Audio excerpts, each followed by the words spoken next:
Men who suffer not attain no perfection. The plant most pruned by the gardeners is the one which, when the summer comes, will have the most beautiful blossom and the most abundant fruit.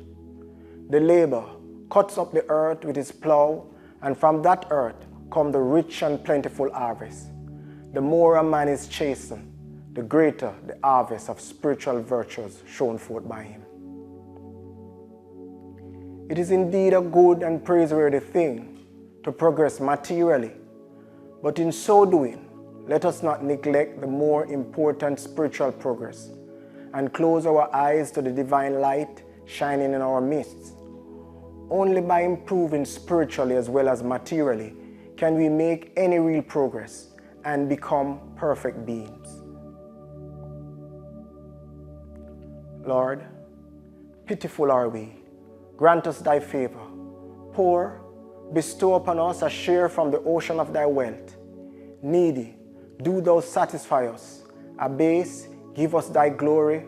The fowls of the air and the beasts of the field receive the meat of each day from thee, and all being partake of thy care and loving kindness. Deprive not this feeble one of thy wondrous grace, and vouchsafe by thy might unto this helpless soul thy bounty.